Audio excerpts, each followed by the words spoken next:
Okay, guys, so let's just have a quick review of what's coming up with the payrolls data. So, of course, as always, very important, perhaps the most important macro news flow from the US that we get each month. And so here's the data calendar, just listing off all the bits of information that's going to hit the wires at 1:30. So, as normal, of course, be aware there's loads of info here, all dumped on at once. Now, in terms of the hierarchy, what's the most important? Of course, it's the non-farm payrolls number. How many jobs were created in February across both public and private sectors? And we're expecting 195,000. The official market forecast, which of course is an improvement on last month's 151. You'll then get a breakdown in terms of private payrolls, manufacturing payrolls, etc. Also, don't forget the revisions. So we may well see the previous 2 months numbers revised. So will that 151 from January that was so disappointing, will it get revised up? Will it get revised down to make it even worse? So payrolls headline and then the revisions to the last 2 months, they're key. Then I would say forget unemployment here. I mean, they've got this in bold. I don't know why. Just forget it. It's not really important. At this point, we're back to pre-crisis levels, so it's not so important where this moves. The Fed aren't looking at this anymore. We're expecting it, for what it's worth, to remain at the post-crisis low, 4.9%. We went below 5% for the first time since the crisis in January, so we're looking for that to hold. But the other big number would be the average hourly earnings data.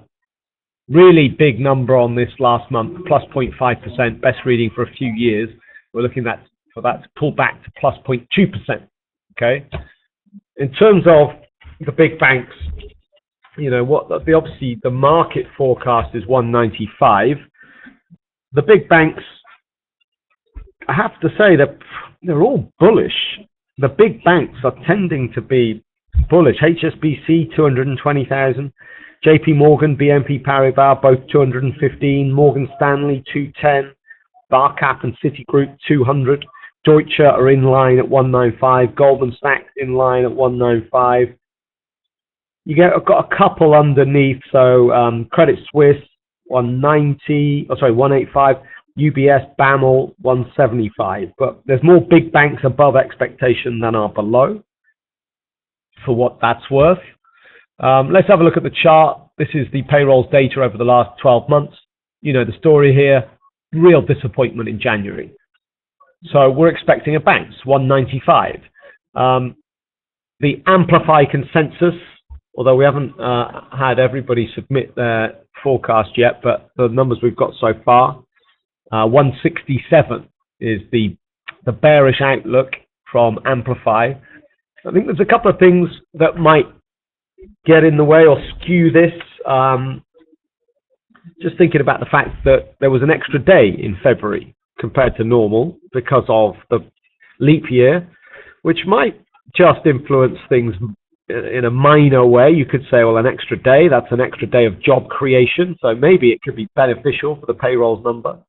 But for average hourly earnings, it's going to be a negative. Because if you take a fixed monthly salary and then take the number of hours worked, well, if you've worked an extra day, maybe there's an argument to suggest the average hourly earnings number might be negatively affected by the leap year. Arguably, if anything, the payroll data might be positively affected. In terms of the numbers we've had on the labour market already this week, it's been mixed, but we've already done our own analysis this morning on the ISM data, so ISM manufacturing and ISM non-manufacturing, both numbers below 50 for the first time since September 2009. On that basis, you should be very bearish here. 195, if all you looked at was the ISMs as your guide, 195, no chance. It's going to be 150 or lower. However, it's not just the ISMs. There's other data. Jobless claims has dropped. That's good news for payrolls. The ADP report on Wednesday was strong, upwards of 200,000. That's good news for payrolls. So as normal, we've got a bit of a mixture in terms of information flow or lead indicators we might look for. So it's a tricky one. I'm bearish. I think it's not going to be as expected. I think it'll be below expected, mainly because of that ISM reason. There are some seasonalities here. Goldman's are expecting the payrolls number to be boosted by the fact that in January we had declines in private education and temporary help services, couriers, messenger sectors. Apparently they dropped off in January for seasonality and they might return in February, so that might give the payrolls number a boost. Here's quickly the average hourly earnings chart. As I said, 0.5% last time out, really strong. We're expecting it to drop. As I said this morning, if you get another really strong wage growth number here, let's say it's another 0.5% reading, then that could be the most significant data for the dollar's reaction, for example, because the Fed might be looking at that and thinking, wow, okay, we've got some proper wage growth coming here. This might be inflationary. So you might see that rate hike expectation being brought forward. So maybe the average hourly earnings number might be the more important figure for the dollar, perhaps. Anyway, let's look at the charts because we've got a really bullish set of markets here. Here's the daily chart for the S&P. Over 10% bounce here in 3 weeks. Now, this morning we looked a little bit flat to negative off the European Open, down to test the pivot, but actually since then we've just drifted higher, calmly and sedately made a move up through yesterday's high, and really 2000 is in sight. This market is 5 points off the 2000 handle, which is kind of insane. If you'd have asked us on the 11th of February when we touched down on 1800, what are the chances of 2000 inside the next 3 weeks? You'd have said no chance, and yet here we are. So 5 points off the 2000 handle. Is the S&P going to react positively to good news? The answer to that is yes, unless the news is too good, in which case we might start getting some rate hike fears drifting through. But too good is going to have to be something pretty sensational. I'd say 250 plus, and you might start to get the thought process turning more to the rate hike rather than just thinking about this being on merit from an economic point of view. Anything around expectation is going to be good, I think. If it starts with a 2, then the S&P can test 2000. And obviously, if it's bad news, well, then we've rallied so hard over the last few weeks. There's plenty of downside potential. 1975 might be a good target. That was the low from yesterday. And when you've got 1966, the low from the day before, these are kind of targets on the way down. We could certainly, 1975, that's 20 points. I think the big move comes off really bad data. Let's say it's and really bad will have to be below 150. I just bring my payrolls chart back in. Anything below 150 means a 12-month low. I mean, dare I say it, but if it's below 84, well, then that would be the worst reading. Below 84 would be the worst reading since the end of 2013. So anything below 150 is really properly bad, okay? And you're going to get the S&P unwinding some of this positive movement that we've seen in the last few weeks.